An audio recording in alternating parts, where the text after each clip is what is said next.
Hey there Cosmic Warriors, and welcome back to another video. And if you are new here, my name is Hannah. I am an astrologer and I make videos all about astrology.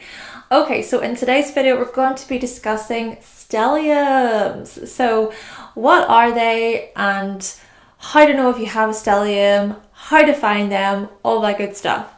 Though, I just want to say here that this is going to be the introduction video where we talk all about stelliums, and then I'm going to make a video talking about each stellium through the signs, and then a final video talking about each stellium through the houses. So stay tuned for those. However, before we do dive into today's video, don't forget to subscribe, hit the like button and click the bell. And if you are interested in a personal reading for myself, then you can visit my website, hannahselsewhere.com. There you can find all of my practical astrology ebooks and merch. All the links will be in the description box below. I do hope that you find this video to be helpful today. Let's do this.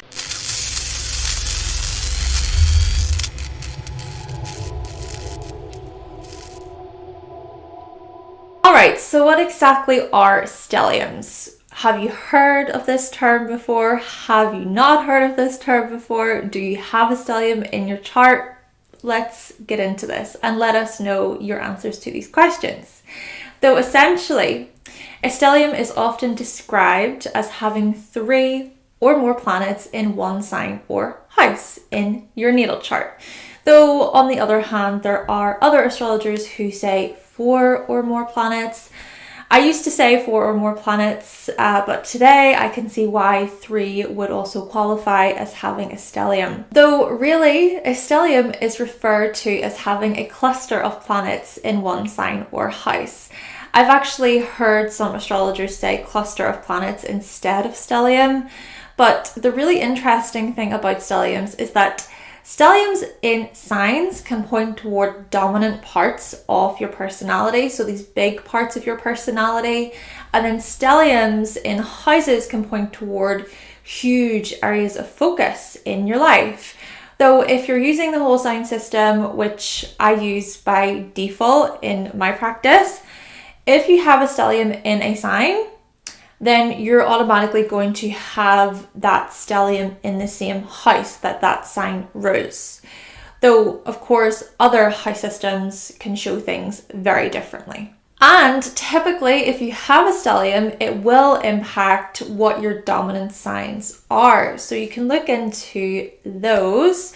And I have made a video all about dominant signs and planets in the natal chart.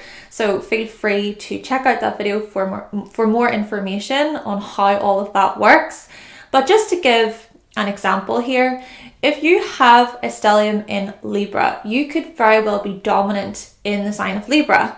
Therefore, your personality is going to be very strong in Libra traits, so expressing those traits. Or if you have a stellium in Capricorn, like myself and many others, you could very well be dominant in the sign of Capricorn. And so your personality is going to be very strong in terms of those Capricorn traits. Though, seeing as I mentioned Capricorn, both Neptune and Uranus were in Capricorn together from about 1988 until 1996. And Neptune, Uranus and Saturn were in Capricorn from about 1988 until 1991. About that. And so people born within these time periods are likely to have 2 or more planets in this sign. In fact, there were conjunctions that took place between these planets, and conjunctions essentially mean that 2 or more planets are very close together and their energies, they merge together the closer they get. If the planets are the exact same degree, they really do come as a package, as a type of union, which can be beneficial or challenging. It all really depends on the planets involved in the conjunction. Perhaps I'll make a video about aspects in the future. I would really like to dive into aspects. Still, the people with these planets in Capricorn were more likely to be born with a stellium in Capricorn. I mean, I was born when Uranus and Neptune were conjunct. So Uranus was 15 degrees and Neptune was 17 degrees. And as I was saying there are a lot of people out there who have this same conjunction in their chart. But then, looking at my personal planets, I also have Mars and Venus in Capricorn. I also have Ceres, the asteroid Ceres. So yes, all of these planets, Uranus, Neptune, Mars, Venus, and Ceres are all in Capricorn in my chart. And so these planets were all in Capricorn during that time. So during the time I was born. Therefore, there's the stellium. And then I also have an Aquarius stellium, which is comprised of the Sun, Mercury, and Saturn. My Capricorn stellium is in the 5th house and my Aquarius stellium is in the 6th house. So I would really look at what it means to have a Capricorn stellium, an Aquarius stellium, a 5th house stellium, a 6th house stellium, though of course more specifically, what does it mean to have a Capricorn stellium in the 5th house? What does it mean to have an Aquarius stellium in the 6th house? So do keep in mind just the combination of both signs and houses and planets, of course. For example, having a Virgo stellium in the 7th house is going to be very different to having an Aries stellium in the 7th house. Now, there are really great free chart generators out there. I personally use astro.com. I recommend this site, so to just pull up your chart to have a look. Also, Astro Gold is a great astrology app. It's super easy to use. When you pull up your birth chart, you'll be able to see quite clearly if you have a stellium or not. Though on the other hand, there are some debates about what makes up a stellium within the astrological community. I mean, some say a stellium counts if you have personal planets conjunct any generational planets, and that having generational planets in a sign or house on their own doesn't count. So of course, looking at those personal planets, which are the Sun, Moon, Mercury, Venus, Mars, the generational planets being Neptune, Uranus, and Pluto. So yeah, it's interesting to think about, because having Saturn, Neptune, and Uranus conjunct in Capricorn, for example, so those people born with this cluster of planets, would you say their stellium isn't very strong because none of their personal planets are in Capricorn? Well, I think it depends. So for instance, if that same person has 4 personal planets in Leo, then that Leo stellium is going to be much more dominant, much more powerful and strong than their Capricorn stellium, which consists of the Saturn, Uranus, and Neptune.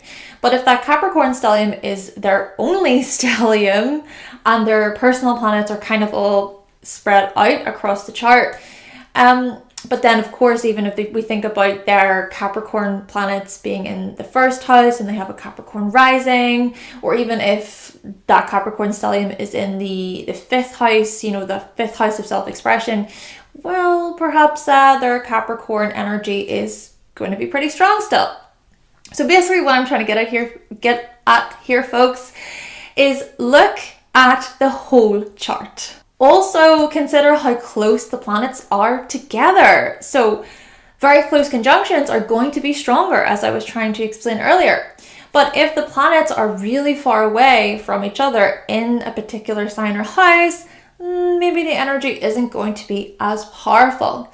Though another thing I want to mention is to do with balance.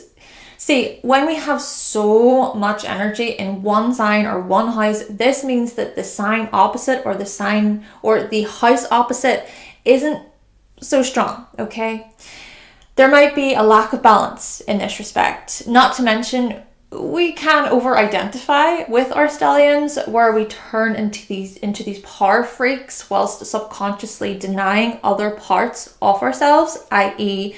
the opposite sign, the opposite house. And so we see, when it comes to astrology, it's important to look at the whole picture, the whole chart, to consider the fact that every sign exists within us. You're made up of every sign. So whilst it can be great to use our stelliums to our benefit, If we attach too much, perhaps we are setting ourselves up for disappointment. Oh, and one more thing I just want to mention here before we finish off this video. The planets you have in a sign or house matter. So, for example, having Mars, Moon, and the Sun in Aries is going to be a lot different to having Uranus, Venus, and the Moon in Aries. Okay, so just to keep the planets themselves in mind and those energies. Okay then, Cosmic Warriors, so that concludes my video talking about the introduction to stelliums. Hopefully now you know what a stellium is and how to find them in your chart. Stay tuned for part 2 and part 3, where we talk about stelliums through the signs and then stelliums through the houses.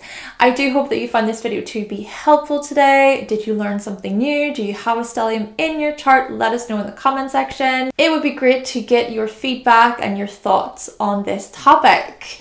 But with all of that being said, thank you so much for watching. Thank you for subscribing. And of course, if you would like to see more videos from myself and you have not yet subscribed, then make sure that you click that subscribe button and also give this video a like if you did like it today. And I will be back with another video very, very soon.